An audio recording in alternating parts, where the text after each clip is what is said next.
how do you figure out what you want to make? How do you figure out, I've read this. You both love reading. You love reading scripts. How do you figure out, Really this is the script for me? So easy. Yeah? My heart beats fast. Your heart beats fast. Like meeting a new person? It's like falling in love. It's like falling in love. It really is. Okay. What it is. And I'm like, oh shit, I need this. I'm interviewing the incredible, iconic producers, Stephanie Allain and Greg Silverman. Stephanie has produced movies such as Dear White People, Hustle and Flow, Boys in the Hood. And Greg has produced movies such as Benjamin Button, Harry Potter, A Star is Born, and many others. This episode was filmed at the Radford Studios in Los Angeles, California. And stay tuned, it's going to be incredible.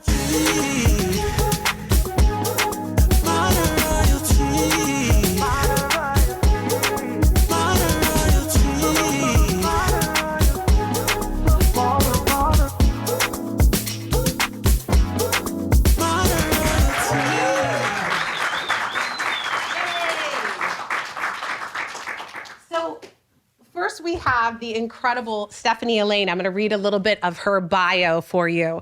So Stephanie is an award-winning film and television producer and the founder of Homegrown Pictures. Some of her projects may include, now there might be some things that you already know. Boys in the Hood. Anybody heard of that? Hey. Yeah. Boys in the Hood, Hustle and Flow, and Dear White People, just to share a few.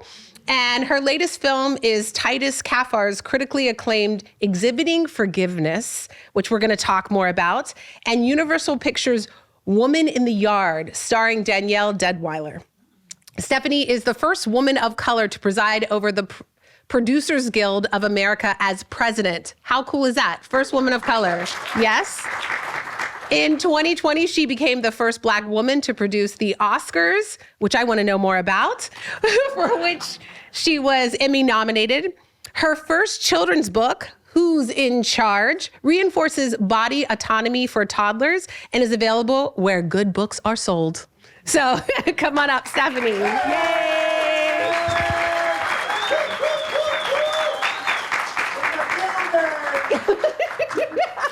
Go. Go has all the energy. I said, go, you got to be here to bring the energy. Okay. Next, we have Greg Silverman. I'm so excited to share about him as well. Greg Silverman is a media executive, film producer, and tech investor.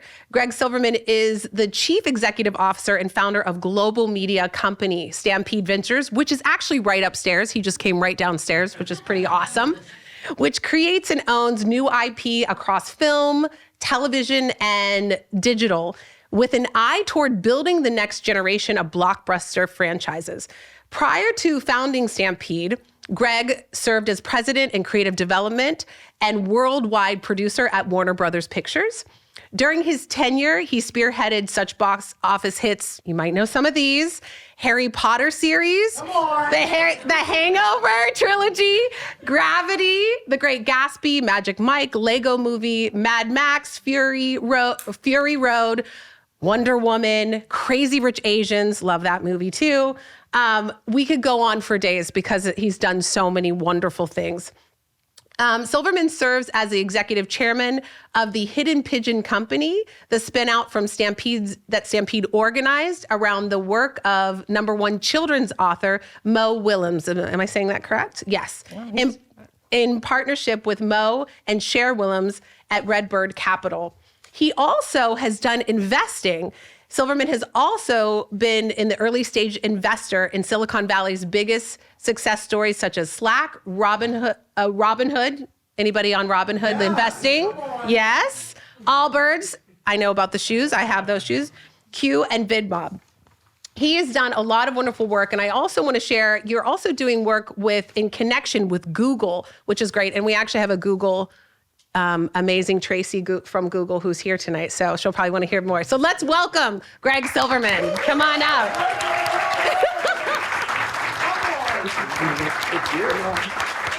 Yeah. So we're going to jump in here, but I just want to first share with everyone here how I know these two incredible people. And it starts with Oakwood School. Does anybody know the Oakwood School that's not too far away? Okay, a few people know the Oakwood School in the neighborhood. So I'm going to talk about Stephanie first, and then I'll go to how I know Greg.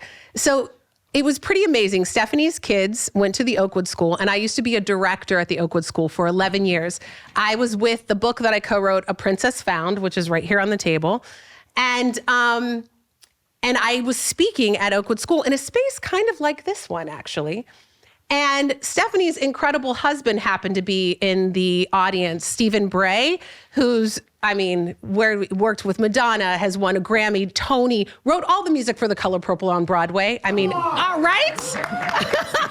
So thank goodness he was in the audience when I was speaking at Oakwood that day, because she ended up going to South Africa, right? With a group of women writing all these incredible celebrities and actresses that she was with. And she came back and she said to her husband, I've got to find a book that talks about our origins as African Americans. We have all these other stories from other countries about Ireland and Scotland where people are from, but we only have slavery from America, but we actually originated in Africa. And she said, I've got to have a book. And he said, do you remember that girl who came to speak, Sarah Culberson? Will you read the book? She calls me up. I have no idea. I'm working at Oakwood, right? So I'm thinking she's calling about her son. I'm like, hello, how are you? And she's like, I read your book and I want to turn it into a movie. What? I about fell out. I guess dreams are possible. And I couldn't believe it. We talked about it. We figured it out, and she ended up selling it to Disney. So that's how that Disney that you heard about, it happened because of her. So I want to thank you. Thank you. Yeah, it takes a village, right? Next, how do I know Greg Silverman? Okay, another Oakwood connection through a student from Oakwood, Avery Siegel. She and I just decided to get together for coffee, because I try to get together with my former Oakwood students. I'm no longer at the school, but I still meet up with them because I love them. She said, let's get coffee. I said, okay. I said, you're working on a great podcast. She said, do you have any podcast ideas? Because my dad's really good friend, now I had no idea who this was. My dad's really good friend is doing podcasts. And I was like, okay. So I'm thinking I'm going to meet her dad's good friend. So George and I come here and to Stampede. We go upstairs and I'm meeting Greg Silverman. Now, maybe I should had done a little bit more research. We're walking down the hallway and there's like The Hangover on the wall. There are all these movies, that he's done, Harry Potter. And I'm like, who are we really going to meet with? My goodness. We get in there. He says, I love your idea around creating this modern royalty podcast, and I'd love to support that. Here, why don't you film it upstairs in this space? We've got editors and everything. And he just jumped in and said, we believe in you. And that means so much. So these two folks, so we started filming upstairs. That's how this whole podcast started. So thank you for helping this spearhead this. Yeah. So we're going to get to hear from these iconic producers, but they're also very near and dear to my heart because they have believed in something that's important to me. So definitely make sure you're sharing with those people who might believe in you as well, because you never know what they might say, right? Okay, so I want to jump in and ask some questions to the two of you. I'm going to start with you, Stephanie. I'd love to hear how you all started in the industry. I know that you in the entertainment industry, Stephanie, I know you were a reader, which I think people should know more about. I didn't even know that existed. And you have an interesting story about craft services, so which is very interesting. Stephanie's like, I want to hear about that. But could you share first, Stephanie? Sure. So my degree is in poetry from UC Santa Cruz, and I've always loved reading. When I found out there was a job called reader, I was like, perfect, that's for me. And it was, because it was so effortless, so easy to just read something, synopsize it, give a comment section on whether you think it can make it to the screen. And that's all I did. And a woman named Amy Pascal said, oh my God, you're so smart, you're so good, come with me. This is just about mentorship, about giving back, about reaching down, like whenever you get to a place that's so valuable. So she basically brought me into her office and taught me about development, really. And another woman, Dawn Steele, put me out of the story department and into what I like to call the big house, which was Warner Brothers when it was on the lot down the street. We shared, it was Columbia. Columbia and Warner Pictures. Brothers were together. Oh, really? They shared the lot. They shared the lot like 30 years ago or something. So Okay. that was my start. I just came up through really smart, amazing women who trusted me and gave me a shot. And then when I got there, I read, I was trying to replace myself in the story department, and I read a script by a young guy still in school, still at USC, and it turned out to be John Singleton. And I said, okay, That is so cool. Forget about replacing myself in the story department. Let's make this movie. And that's really my launch. And that's when that's where Boys in the Hood started? Yes. Wow. That's awesome. Thank you. Can you share about how you got started in the industry? I know you studied economics and Yeah, then I was went supposed to be into a banker, and really disappointed my parents. But thank you for doing this. Thank you for having us. Yeah. And, both of your stories and my story too, like someone's saying, like, I believe in you and giving you a chance.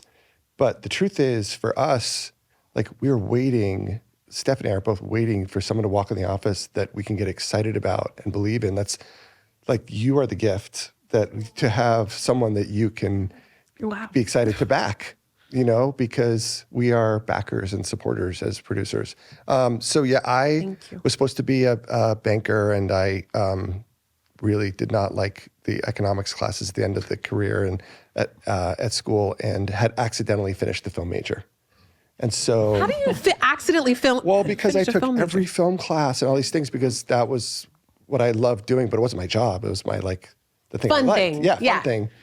And I took every class that they offered. And so when I went to go figure out how to get out of this economics thing, the guidance counselor was like, well, if you just change this box to this box, you've graduated. By the way, I'm so old, there weren't computers to the thing. It was your major was kept on an index card in the dean of students' office, and you had to erase economics and check off Film. communications. And so I graduated a couple of quarters early and moved down to LA, and was lucky enough to get a meeting with the producer. And he said, oh, you're great. We started a movie on Monday, but unfortunately the only job left is craft service. And I said, that's amazing. That's what I want to do. And he said, Always the right answer. You want to do craft service? I was like, yeah. When I was at Stanford, I had this thought that craft service could be so much more dynamic if someone just put a little more effort in and tried to do. And he's like, great, start on Monday. And he said, but you also have to be the medic. So I had to get certified as a medic the next day, but then I got the job. But anyway, so I got in the car, called my friend, and said, what is craft service? And he goes, it's the snacks in between the meals stuff. Why do you ask? He goes, I just took a job in craft service. I love that. I love it. And What was that movie? It was a movie called Two Guys Talking About Girls, Jonathan Silverman and Dan Cortez, direct-to-video for Trimark. Oh, But I will say, this industry is incredible. And, I had my little snack stand, and everybody came up, and everybody was so nice. Now, I also had the snacks, so they were happy to have the snacks. But I would say, what do you do? And it's like, I'm a gaffer. I'm like, oh, well, what is that? And they would explain, I'm the best boy. And everyone was happy to tell me about their job and, do everything. The only person, one guy came in a suit, and I said, what do you do? And he said, excuse my French, we're an adult podcast. He goes, I'm the fucking head of the studio. And I was like, okay, well, what does that mean? And he goes, well, I'm the one who reads the scripts and decides what gets made and who gets which job and for how much or whatever. I'm like, well, that sounds really interesting. We kept talking, and eventually offered for me to be his assistant. Oh, wow. And I didn't end up taking it. I went to TriStar instead, but I didn't know that was a thing, that you could read scripts. And that is what I loved too, was reading the scripts. So I love that. And by the way, he has the best snacks upstairs. Craft services, no joke, in his office. His office is amazing. they say, so be careful where you start. Only start anywhere you can. It's all great, or can be great if you're with the right people. But they say that wherever you start, you'll always see the business from that perspective. So Like they're like, would you like to do this? When we're like, what's the food like in Kazakhstan? So, okay, great, I'll go. I love that. I love that. You were both talking, you mentioned a little bit about how do you figure out what you want to make? How do you figure out, I've read this. You both love reading. You love reading scripts. How do you figure out, Really this is the easy. script for me? So easy. Yeah? My heart beats fast. Your heart beats fast. Like meeting a new person? It's like falling in love. It's like falling in love. It really is. That's Okay. what it is. And I'm like, oh shit, I need this. You know, it doesn't have to do with following trends or what movie needs to get made. It just has to do with, is my heart beating fast? I love that. Great. What about you? So very similar, but there's a real fundamental flaw in my process, which is, for me, it has to be exciting. It has to be something like I haven't seen before. And that is a real problem right now because the market wants something you've seen before. And so my natural, like what I get excited about and want to do, I'm always putting myself right into harm's way. Yeah. But when you succeed and you push through, the reward is much bigger, doing something new and interesting. But the way I choose has caused me, challenges, brought me challenges. Is there something that you both have? Is there a piece of work that you've chosen or a person that you've taken a risk on that you're so excited that you did do that? Oh, yeah. Yeah. What would that be? I mean, John Singleton, obviously, who really, really taught me how to produce because he was such an auteur. He was so confident in his vision, and all he wanted was somebody to really back him, really knock down things so he can get it done. So he really taught me about the power of a singular voice. And this is at a time when I was at a studio. As you know, you're sitting at a table with 12 people. They're all giving notes about what needs to happen and this and that. So yeah, John, and then we became dear friends and we made 5 movies together. So I love that.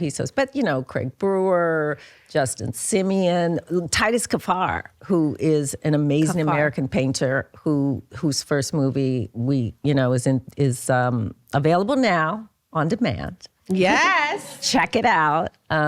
What's the title again? Exhibiting Forgiveness. Yeah, it might be part of the problem. He's a No, I just want you to tell. I just want you to say the title next to On Demand, so people can make sure to get to it. Okay. So yeah, it's any time I do anything, it's because I believe in it so much. You know what I mean? Like you can't get anything done if you don't have that passion for it. It's just too hard. Yeah. You can't do like a piece of business. There's no such thing in my world as a piece of business. It's if you're going to put so much into it. And if I remember, I listened to an interview that you did, and you brought in John Singleton's Boys in the Hood, and nobody wanted to do it except the head of the studio of Columbia Pictures. Is that correct? It was Frank Price and Amy. She was my supporter. But yeah, no. And the funny thing was I'd gone to everybody. Like the way it is, it goes on Weekend Read. Everybody reads it. And then what does that mean, Weekend Read? Okay, so on Friday you sit at the table and you go, what do we have to read this weekend? Okay. Like I've got this from this person. So everybody puts on the table what they're going to read. And people get assigned reading. And then on Monday you come back and you discuss it, right? So I had gone About to every 50% of the group actually does the reading, by the way, but 100% give their opinion. Okay. I love that. Now we know. But I had gone to everybody before the weekend and had them read it before the weekend. So this was sort of a perfunctory thing. I thought I had it on lock. You know what I'm saying? Like I was like, I got this one, I got that one. Oh, it's going to be good. It's going to be good. I get there and it's Monday, and to a fault, everybody's like, well, why would we make this? I was like, oh my God, I start sweating. I was like, what's happening here? I'm gaslit, which is exactly what was happening until Frank goes, well, I love it. I think we should make it. And then everybody was like, oh yeah, well, it does me have too, a couple me too. So a couple good things in there. I mean, I didn't say it was terrible. yeah, that is how it happened. And Amy backed me, you know, in her way. I mean, look, the directing thing is hard. Like getting people their first directing gig is really, really hard. Getting a movie made is really, really hard. But starting Is it harder now than it Yes. was? Yes. It's always been hard. It's always been hard. It's getting harder. But I was going to say, but writing careers are a little bit easier to get started. I think the reason is sort of, well, it used to be the actual paper. Now it's all digital. But you used to go, everybody gets reduced to like a stack of white paper. And everybody's in the same format of 100 to 140 pages, whatever their amount is. And it's just, can you write? You're not your personality, not your politics. Now, there's people advocating for you and who knows and the hype around different scripts. But like ultimately, everybody's sitting at home in the exact same spot reading. And so the writing thing has always felt to me like a place where people could really break in. And we all, like, we're so desperate for great writing. Yeah, it's true. Do you feel like it's really hard to find now? It's Or always been hard. Always hard, yeah. Yeah. We have read at my place 12,000 screenplays in the 6 years that we've been going. From that, we picked 150 projects to support and develop further to end up at maybe 15 movies. Wow. And how do these movies get funding? I mean, what you all don't know is the two of them were talking about how to try to figure out how to get funding, because it's a journey, even for people who've been doing this forever, right? How do you get funding, or how do you even figure out, how to go about that? Either one of you. Well, you probably know more than I do. I just beg.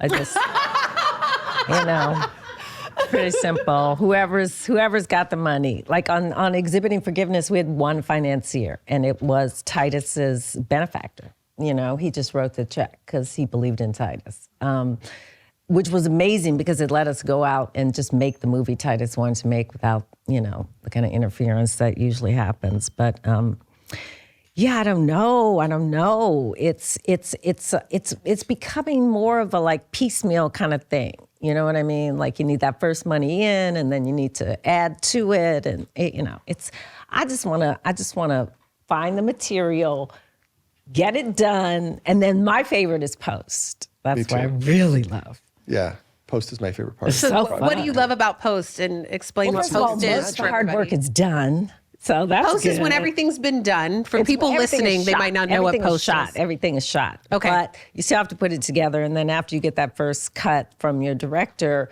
producers come in, and you know, it's just about editing and sound and Foley and music. It gets better every day. It just gets better. That's not true of shooting. Like shooting can go up and down, but like you watch the first cut of the movie and it's always terrifying and horrifying because it's awful. Not because the movies, it's always bad because it hasn't been finished and worked, and the director isn't The only done. movie that didn't happen was Boys. That was the only movie. He shot exactly what the script was, and it worked.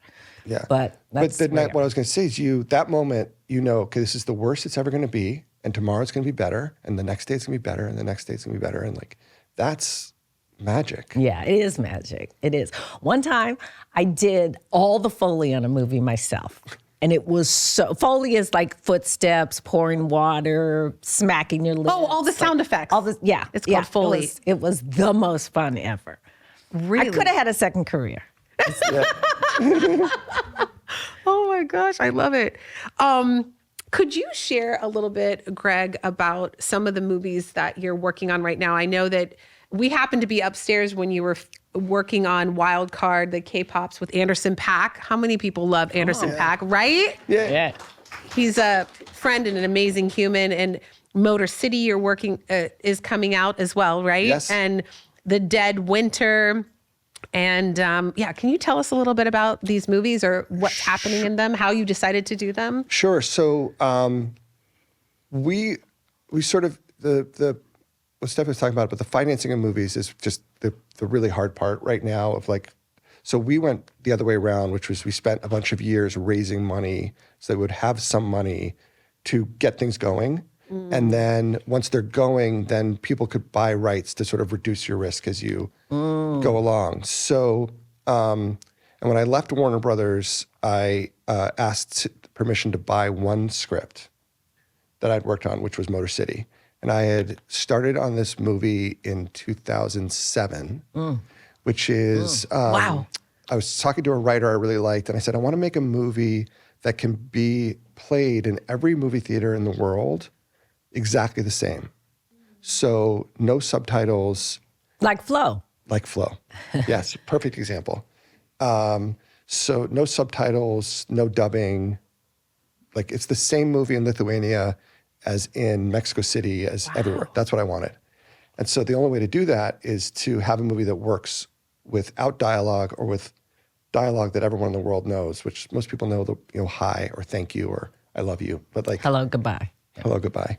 So Chad St. John wrote this brilliant script that totally worked with no dialogue because he built scene to scene, scenes that in our lives we don't have dialogue, in the real world. So like Right. if you're trying to escape from prison, you are purposely not talking to your people that are helping you because you don't want to get caught. If you're trying to get into someone's, villa to get the girl back who was kidnapped, you're hand signaling like special forces guys do, but you're not talking.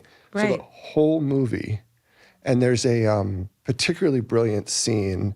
We ended up with Shailene Woodley and Ben Foster. Alan Ritchson is the main lead. But this scene was Shailene and Ben. They do a 5-minute scene in a diner.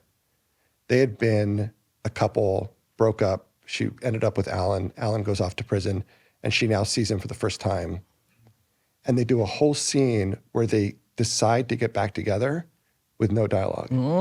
Okay, when does this come out? I can't wait. Wow. Yeah, This is Shailene Woodley and Ben Foster. Ben Foster. both And great. it's unbelievable. And there's not a person we've shown the movie a bunch of times now, friends and family and testing. We've gotten the director's cut now. We're starting to show it to distributors.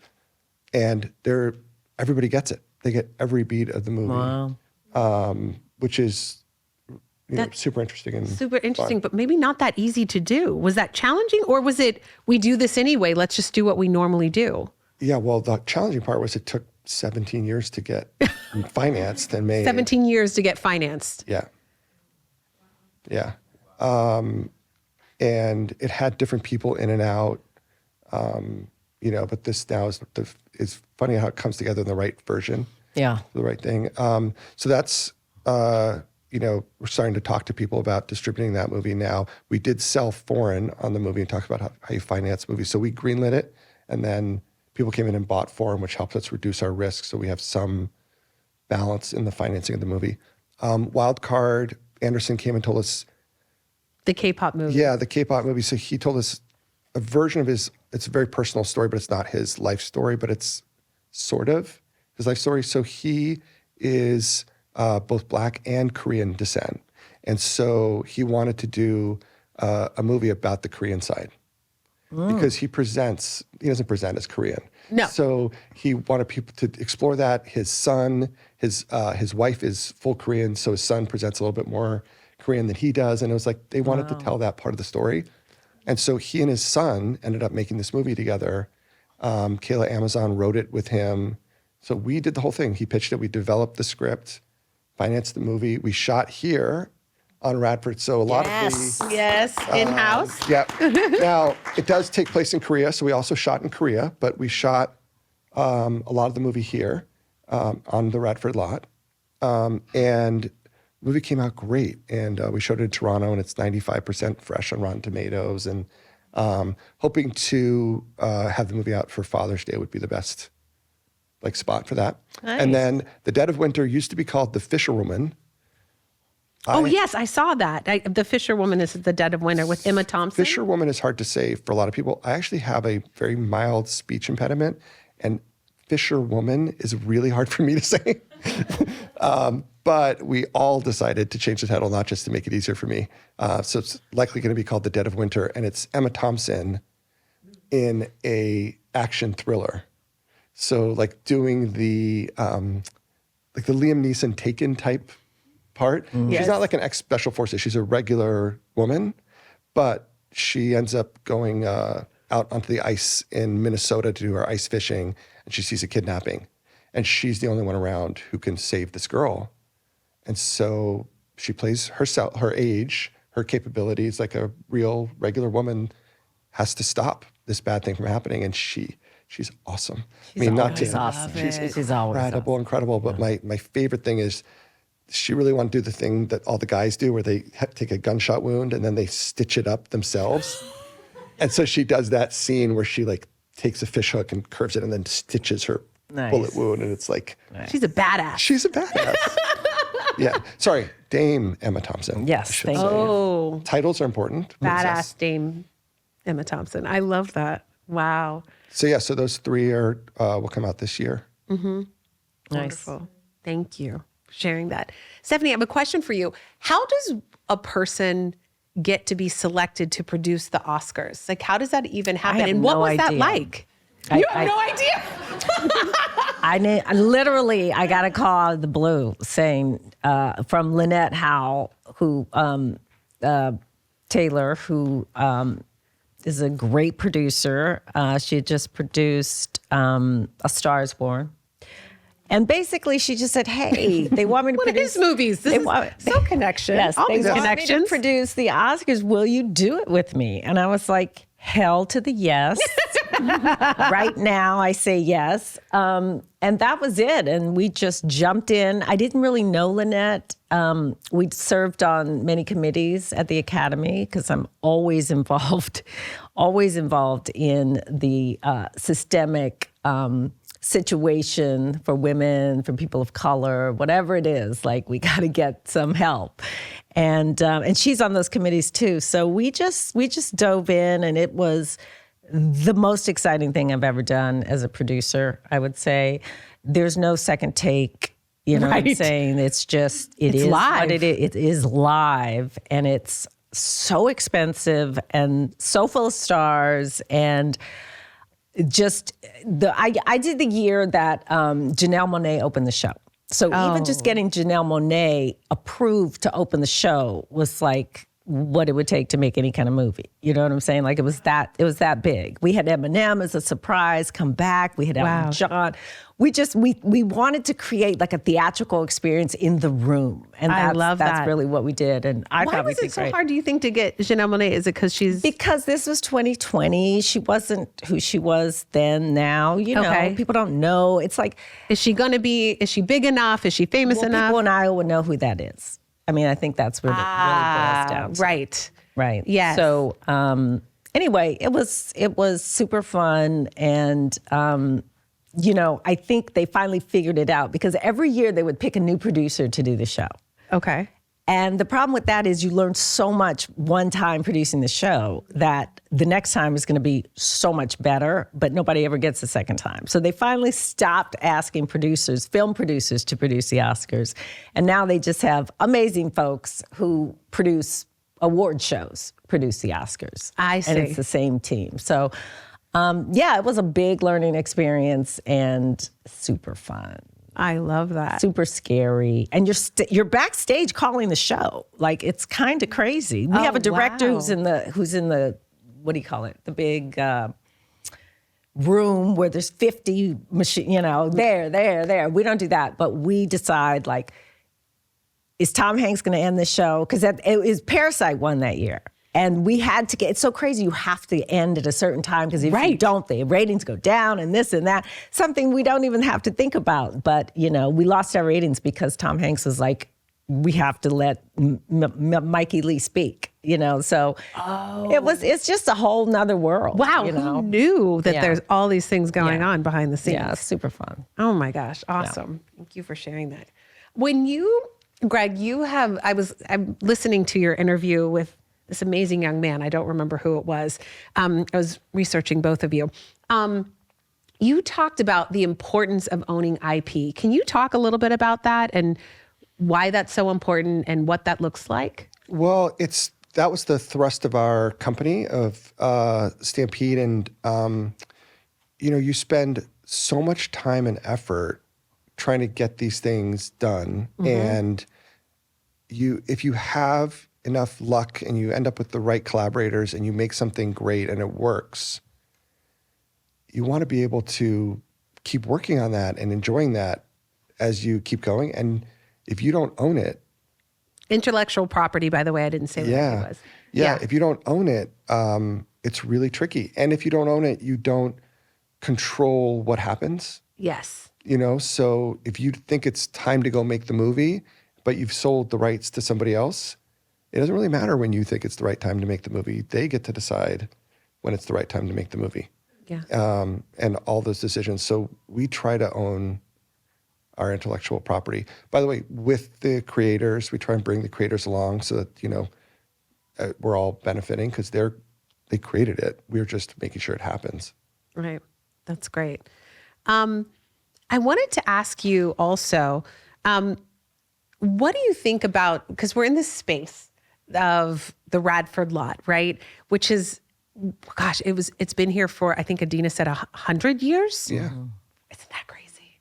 And I know that she also shared that a lot of the lots are certain sizes, and sometimes some of the industry is filming elsewhere and so on. What do you think about what are some things that you think need to be done to make sure that the industry stays here? Because I know it's going a lot of different places. And what do you think Radford and other people could do to make that happen? Do you have any thoughts about that? Well, we need a tax rebate Yes. program badly. And it needs to be competitive. Competitive. That's what we need. So what does the that state look has like? taken for granted the fact that people Film here. will come here, and because there is an advantage, to be fair, like people that live here would like to film here, so you can get a little bit of an advantage, but it's gotten so disproportionately financially advantageous to shoot elsewhere. Yeah, that, it's cheaper to bring everybody. Yeah. You know? And so California needs to step it up, Yeah. like in a big way. Yeah. So the PGA is working with a lot of the other guilds and Governor Newsom to, you know, he put on the table $750 million, which has to go through the system and this and that, but it's a start. Which is great, and we all say thank you. Yeah, and now but we it's need half of what we need, right? Yeah. And then with the fires is the other thing, which is like people are rebuilding their homes. They can't be like in, you know, London while they're, you know, they need to be close. They need to be here. And there was another article about the fact that we're about to totally not have a recording business in terms of scores. Like nobody records scores here. So there are all these musicians. Where do they record? Well, Budapest or London or, you know, anywhere that's cheaper, basically. Okay. So this is the capital of movies. Like we invented it here, besides France and all that. We invented it here. So, I mean, we brought it to the world. We have to bring work back to LA. We have to. There's too many artists, right? Craftspeople. Yeah. So It's very lax here in terms of like, well, people will film here, and it's been devastating. It's hard. It has been devastated. So it's money. And I chase the rebates. So not only am I chasing these financial things, but like you go to these other countries. We're going to be shooting movies in Saudi Arabia this year. So in addition to making it financially advantageous, they are so enthusiastic. And they want this industry for their young people. And California has to act that way. Yeah. Because they're going to lose it all. Same thing in Canada. I mean, yeah. We're losing a lot to Canada right next door. Right. Yeah. Well, I'm glad that Radford's taking on rebuilding these lots. Oh, no worries. A little choo-choo train. Building these. No, it's amazing. Because they're creating, for people who don't know, they're creating bigger, larger sound stages, which are needed, because I think a lot of the ones on both Radford lots are kind of small. And I had the opportunity to do a tour and got to see where they filmed the Carol Burnett show. Oh my gosh, one of my favorite shows. And Mary Tyler Moore, wasn't that here? Too? Yeah, Gilligan's Island, Seinfeld. Seinfeld. Oh my gosh, the Seinfeld Street. They do an incredible job here. Yes. And they take the hospitality. They take like every security guard is excited to be here, is warm and friendly to everyone who's coming in. The staff here is incredible. The facilities are great. Like this place is doing it right. Radford is doing it right. Yes. But they need support. They need the government Any to work, make it, yeah. Feasible for people to be here because we'd like to be here. We had an incredible experience shooting at Radford on the Wild Card movie, and we got great crew because we were shooting here. Like it'll all work, but it has to start with the rebate. No, It really does. Totally. Yeah. What are we're going to open it up to questions in a little bit. What advice do you have for people who might be in the room who are new in the industry? I know that Nadia is here, who's an Oakwood student who's just finishing college. What? Shout out to Nadia. And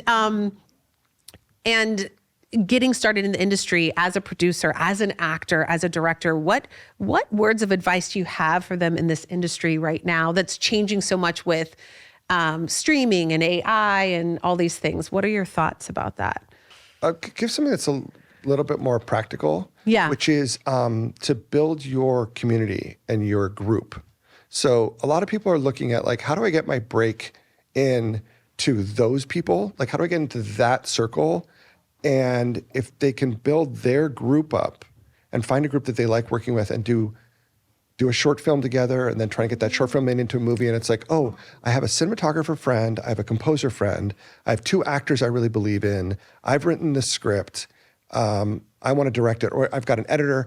This is my group. That has been a formula that's sort of been forgotten in the business. People are trying to break in on their own. No, and it's true. And there are lots of organizations like Film Independent, like the Producers Guild, like Women in Film, that have programs for entry-level folks where you can network, where you can find your people. And he's totally right. Like, the only way to become something is to actually do the thing. And the making of the thing has to happen with a group. That's the thing about film.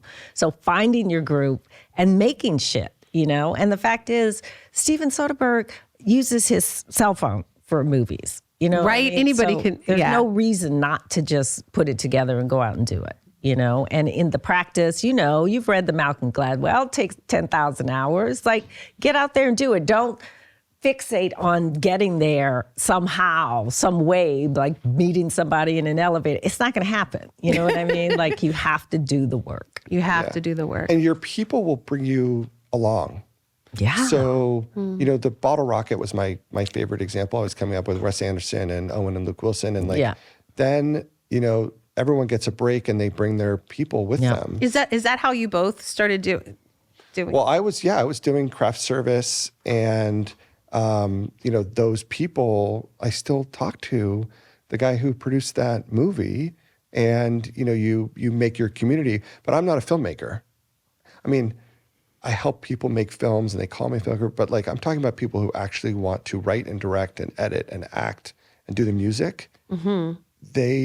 They're so much better off spending their time making a group of friends that make movies together than trying to break in just for themselves. Like Matt Damon and Ben. And Ben, that's what they did. Exactly. Yeah. And then you look at like the Judd Apatow, he wanted to be a stand-up comedian. So he was doing stand-up and then his friend Adam Sandler made it. And so he wrote some things for his friend Adam. And then the writers in his room were Jonah Hill and Jason Segel, I think was a writer in the room. And all those people, and they just helped each other. What's your project that you're trying to do? And that community grew. It's so much more powerful than like, okay, how do I get mine? And by the way, I love having a producing partner. Like, it's a hard road to hoe alone, just say.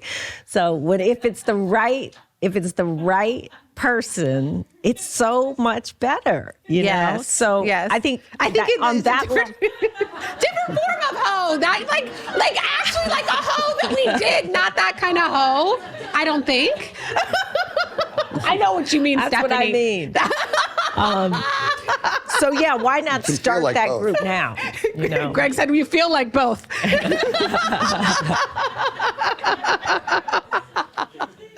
Oh, I love that. Thank you. Yeah. What I hear you saying is having a team, working together, not trying to just meet somebody in an elevator. And I think that's something that's so important, especially nowadays when we're I think COVID kind of separated us. And so we're all kind of living in our own microcosm sometimes. And I think coming together as musicians and artists and actors and producers and directors to create something fabulous is a great reminder rather than living in our own silos. Well, going back to where we started and talking about you, if you had come in and said, I really want to do something, can you give me something to do? I would have been like, I don't know. You seem interesting and smart, but like what? You said, I'm doing this modern royalty thing. Would you like to be a part of it? You didn't quite say it that way, but like there was something going on that I could help build. And that's sort of what I'm saying is like, do your thing before, instead of waiting for someone to tap you to go do your thing. Yeah. You know what? That's such a thank you for saying that, because I remember when this is an interesting time when my story hit the news, girl finds out she's a princess from West Africa, blah, blah, blah, blah, blah. My agent sent me to meet with everyone and I went in to meet with Imagine Entertainment, and they said, and there was no book. And they said, Sarah, we can take this back and make it whatever we want, but this is your life and you're living it. So let's talk about this and maybe you should think about it. And I left that meeting. I called my agent. I was with William Morris Endeavor at the time. And I said, you know what? I don't want to do a movie right now. And they were like, what? They've sent me to meet with everybody. I said, I don't want to do a movie right now. I want to write a book. I want to put my family story. I was like, oh my gosh, they might make me a hooker or something, right? Like Princess Sarah was formerly, because it's made up. And I know it's going to be based on a true story, but I was like, I want to get my truth out there. So I worked with a team. I didn't write this on my own, this book. I worked with somebody, we worked together, made this, and then we're able to give it to someone like you and say, hey, read it. Do you like it? Right. And I see that there was work involved. This didn't come from nowhere. And that's what it takes. And the work could exist without you. It's sort of like the screenplay thing we were saying. Like if your only thing is like, I'm going to get this meeting, that's such a limited resource of your time, how far your resources can go, because it's your time in a day. You write a book, 5,000 people can read it at the same time. Right. If you make a short film, everybody can see it on their time. You don't have to get onto their calendar and get someone to get you to the introduction. It's like the thing can just go out. So making something that then people can come in and build you up. Exactly. John Chu, the first thing he did that I saw was that Michael Jackson 30 years ago was Michael Jackson. He made a long short, 20-minute short of Michael Jackson about the Jackson 5. Yeah, him as a kid, right? Him as a kid, and how his dad used to work him, and it was a musical. It was incredible. And I remember we were at the studio going, oh, who is this guy? Like that just showed up one day, And is that the one that became the Michael MJ? No, it was just his sample. Just his sample, showing his work to get opportunities. Mm-hmm. Okay. Mm-hmm. I love that. I love that. Okay. Well, I want to pause here. I hope you all wrote some questions down. And if you didn't, you're in trouble. No, I'm just teasing. But write anything down that you'd like to ask and hand your cards over. And Adina already had. Adina, you're on it. I'm on it. On it, doggone it. Okay. Maybe I'll start with those. So the questions are, from the audience, what is your opinion on AI? How does it fit into the industry moving forward? Well, look, it's a tool. It's an incredible tool that is just at the beginning of its, journey. I think that as a tool for artists, it can be pretty incredible. You know what I mean? Like, I work on Claude. Claude is I don't know what it is. Anthropic. It's kind of like, I'm a writer as well. So, in the middle of the writing, I'll say, oh shit, what happened in that movie that has a similar thing? What was the sequence? And I just ask him, it's there. Like, I would have had to take an hour, I would have to take time to go look. It's there for me. So that's a tool. I love that. You know what I mean? That's very handy. And I think that we have to figure out how we can use it and not have it use us. You know what I mean? So I don't know. I love do that. Do you use it? Like use it. I'm on Sora now, Yes. which is Sora's super interesting, and I use really it all the time. I do too. We do not have to be worried about artificially intelligently produced films or directed films or directed television shows. So Sora is really good at making 20-second scenes. from your mind. Yes. So wait. Can you explain what Sora is? I don't know if everyone here knows it or people listening. What is Sora Sora? is an OpenAI product. Okay. And it's text to video. So you can write in a text prompt and it'll give you about 20 seconds of video. Of a visual, right? I love it. So A woman walks down the street in Tokyo in the rain. right. And it'll give you cinematic quality, beautiful shot of a woman down. Now, But the trick is telling it what you want. Exactly. Because you can say the woman walked down, but you're like, okay, not that woman. not that street. I meant this one. And then you're Yeah, like, okay. And I meant walk with purpose. Yeah, and I meant stride. I didn't mean walk. You know what I mean? So it forces you to really articulate what it is that you want to see, and then it tries to approximate So it. in that sense, it's a really good trainer for directors because that's their job. People think a director is like making the movie. A director is telling 120 different people the what he piece of the wants. movie that they need to have their vision and have to explain it over and over again. It's very similar to doing AI prompts. But the challenge for the tech side is having internally relatable, consistent video is logarithmically difficult. So, and the computing power needed is logarithmic. So a 40-second video is 4 times as much compute power as a 20-second video. An 80-second thing is 16 times as much compute power as a 20-second video, and so on. So a film, a 90-minute internally consistent film, for the computer, it has to keep going back and checking that it's consistent to what's come before.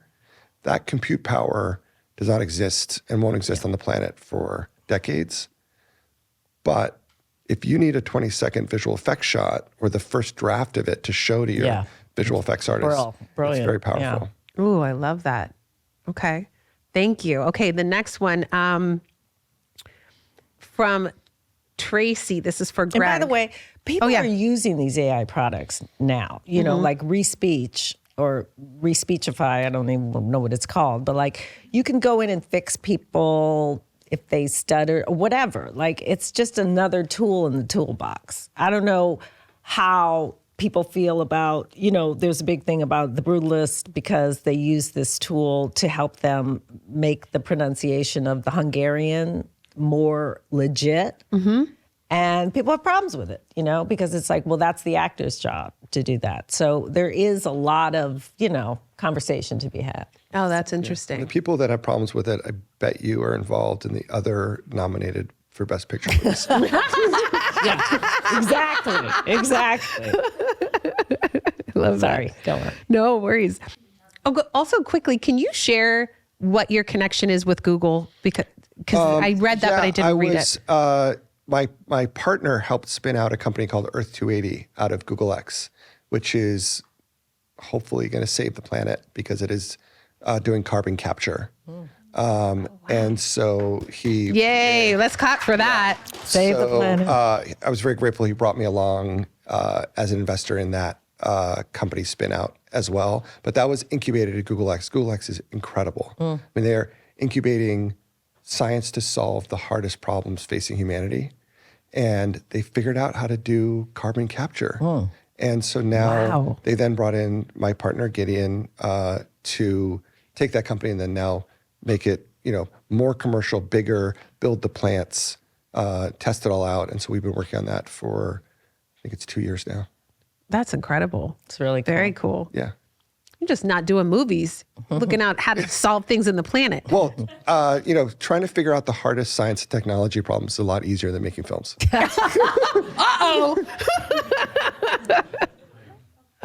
Okay, this is a question for me, which is, I guess, what is or are some of the most challenging aspects of a podcast?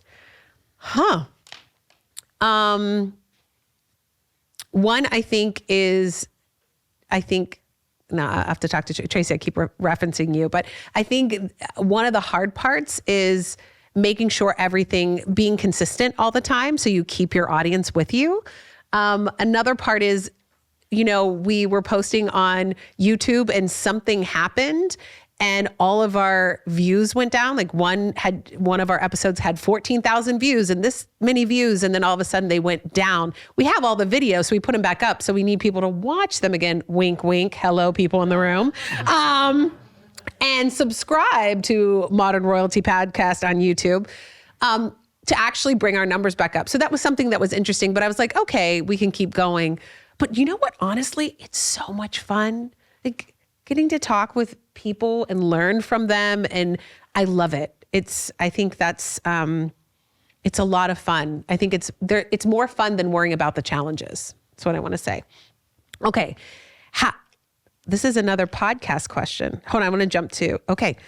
Wow, there's a lot of questions for me. Okay, how do you think podcasting has changed the world of media? Well, this is a great question for all of us. I don't have necessarily to answer this. Answer it. Okay, what I think. All right. I think it's such an incredible way. Like I could be driving down the street in the car with my puppy, Coco Cleopatra, next to me and listening to, that's my dog, and listening to the most incredible podcasts, learning about how to deal with stress or how to take on things in the world. And I think it's pretty incredible because I can be anywhere and listen to something that literally can shift my day, can shift my outlook on life, shift relationships with family and friends. It's pretty spectacular. So I think they're incredible. And like you were saying, Greg, things that can happen at any time. It's not that it has to happen at this time. I have to go turn on the television or watch this. It's like streaming podcasts. You can listen to it at any time.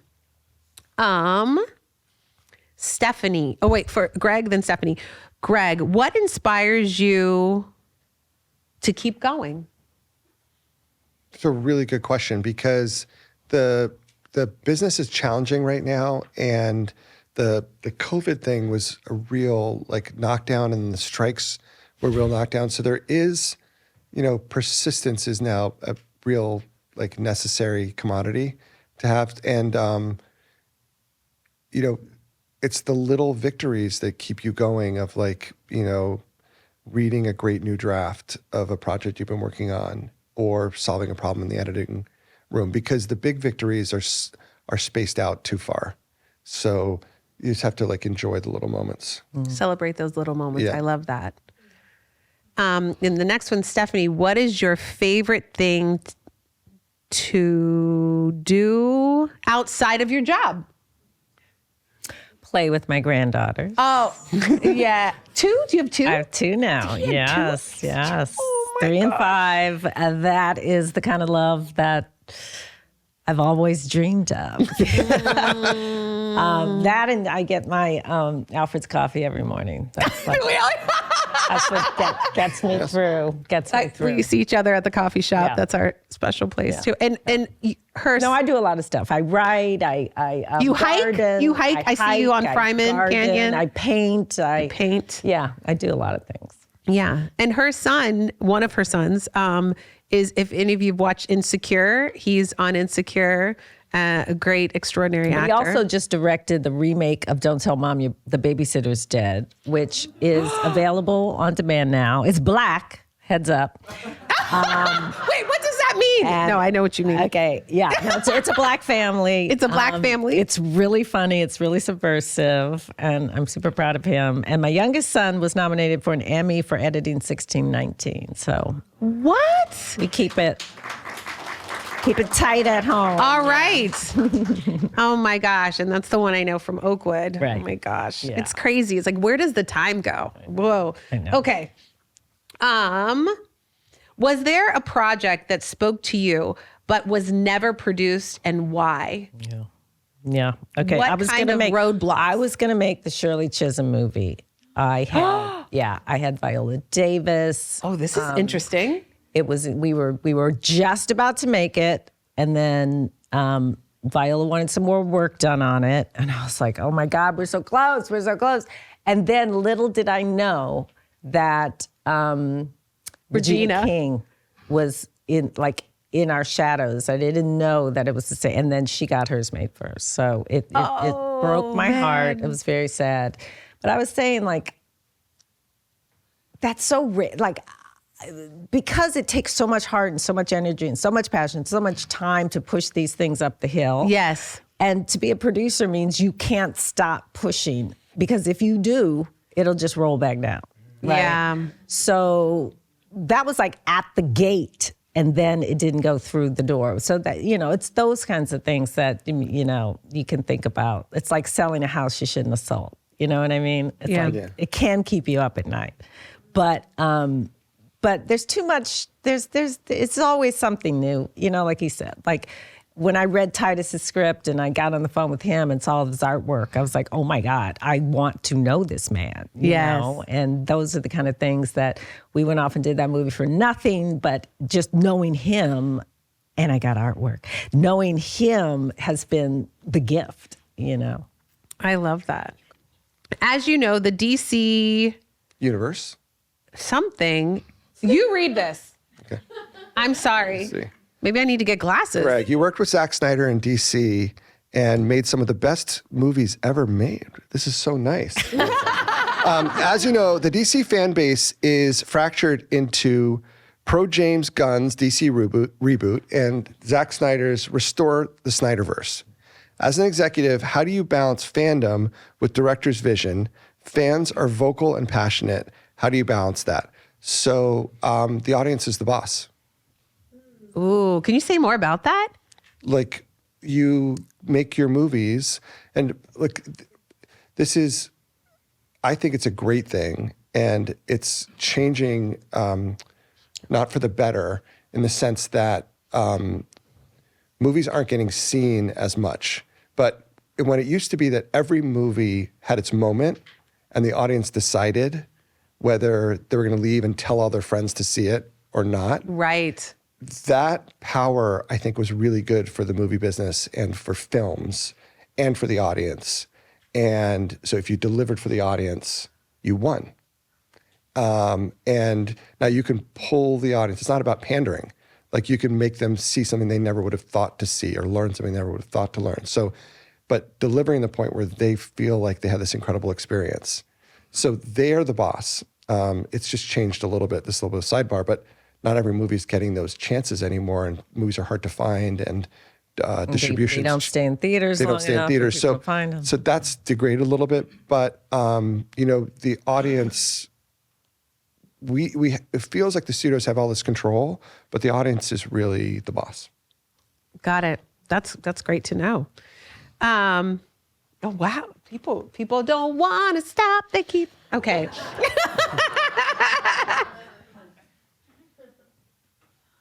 How did you get Mike Tyson to do The Hangover? That's fun. I just there's times where, so I read the script for The Hangover and fought to buy it, and Todd Phillips, and got the movie like to the green light stage. But then Todd calls me and says, I really want to cast Mike Tyson, and I've talked to him, and I think he'd be great. And I just say, like, okay. So I didn't really do anything. Oh, cool. Except, but you could have said no. But Mike Tyson. Yeah. Well, look, I was working with people that, like, 99% of the things they wanted to do were great ideas.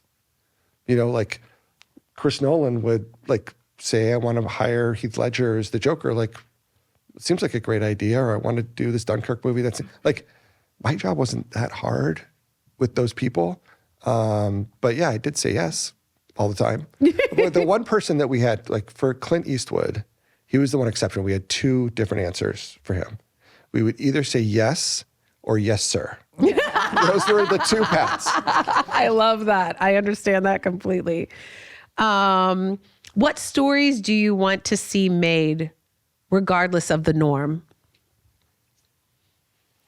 I mean, I couldn't say unless I read it or saw it. I will say that my next movie, Woman in the Yards, coming out March 25th from Universal, Danielle Deadwyler. It's a horror movie. It's Blumhouse. Oh my gosh. And it's awesome because it's about a woman who wakes up in her farmhouse and there's this strange woman sitting on the lawn. That's all I'll tell you. Dun, dun, dun. Dun, dun, dun. Yes. No, I just, I like you. I want to see something new. I want to see something fresh. I want to see something that makes me laugh or cry. It's all about emotion. I think people gather together in the dark to feel something. And if whatever we're making makes you feel something, it's a win. I love And that. I would say more female directors. Okay. So, and the reason, more female stories. the female stories are going to win because women make the choice of which thing to watch at home way over indexes that women choose what's watched at home. And then in the theaters, it's a large majority, but not as big as at home. So women have the power at the box office and at home. Oh, so those wow. stories should get through. But we need more female directors so that there's a little bit less pressure on each one of them. And we can have some women come out and fail and some women come out and do non-female centric stories, just like do everything. Because we look at the substance and you look at all these movies, there's another perspective other than just the male historical director perspective. And to me, it's I want interesting and new and different. And so that's a channel to get interesting and new and different. And there's just right now, there's a little bit to me, too much of a microscope on each one. And they're either a huge success or they're a colossal failure. It needs to be normalized a little bit more. And I think it's happening. Slowly. Slowly. Yeah. Our next 3 films are 3 first-time female directors. Oh, wonderful. And yay. Right. You know what? That's what how do you decide on a director for a project? This is this question. Do you bring it to the studio as a already made package? Do you try to attach talent from the beginning, or does that come later in the process? Depends, right? Sometimes more and more you've had to put the whole movie together, right? You need to know who's in it. You need to know who's directing it. Historically, that's how things usually are done, or all Historically, you used to Have a develop a script. script at the studio. Yeah. and they would package it. Yeah. It would get momentum, and then they'd pick a director, and it would grow inside the studio. And now all that's done by the producer, and then they go to the studios for financing. Right. A lot more, not always, but that's happening more. I think that's fair. Okay. Which is why, do you guys know producers are the only line item on a budget that do not have health insurance, guaranteed? Yeah. Why? Because we're so healthy. You don't need it. Oh We're so my healthy and gosh. rich. We don't need it. This was actually for me. What was most surprising to you as you learned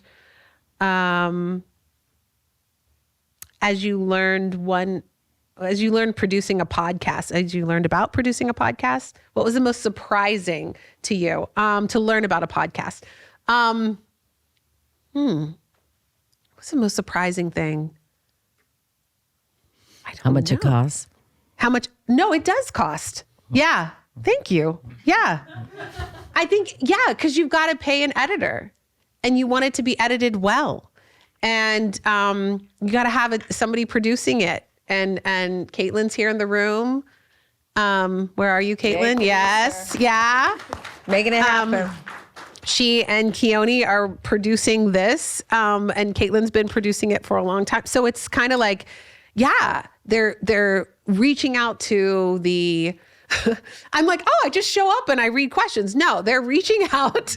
They're reaching out to the talent and asking them to show up. And sometimes we're dealing with people who are in a completely different time zone, like all the royalty. So very often we're 8 or 9 in the morning and our time, and then we're talking to them on a different time zone. It's been a great learning experience and working around their schedules, because that's what you got to do on a podcast.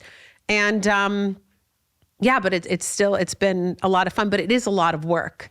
and it does cost something. And it's not always, it's like, I think people think, oh, you just do it out of your house. It's like, yeah, you can do that, but you got to have great sound quality, and that doesn't always happen at home. So it's important to have a sound engineer. We got this amazing sound engineer who showed up for us. What?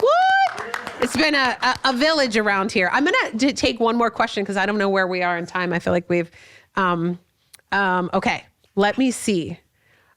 You guys both credited mentorship being instrumental in your careers. Explain the role of a good mentee and some defining qualities.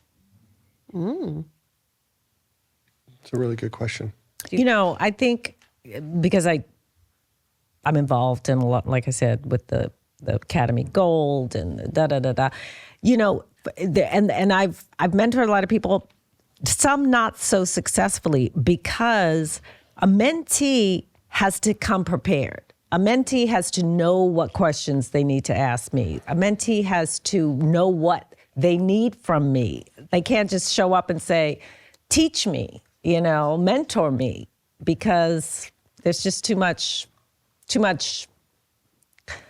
stuff out there that I could be telling them. I don't know. Like, what are they interested in? This and that. Like, if you have the joy of having a mentor, then treat that like a job. Like, make time for that. You know what I mean? So many mentees, like, I'll talk to them once and I'll say, okay, call me. They never call back. They don't follow up.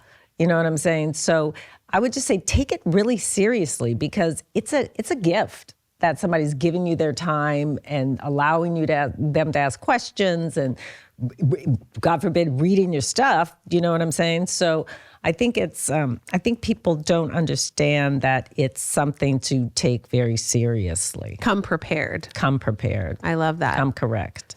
What do you look for? I think it's a really good question. There's nothing that I look for. I'm not like picking mentees. It sort of happens naturally and organically, but I was really thinking about the question. I think I value when people that I've mentored, or it feels weird to say that I've mentored them. I don't feel like that I should be mentoring, like have the authority to mentor people. Like I feel like I'm still learning too.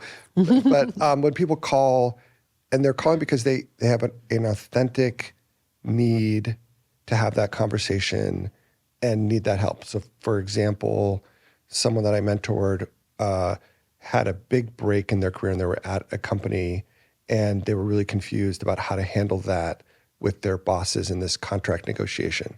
That's a real moment where they need a mentor.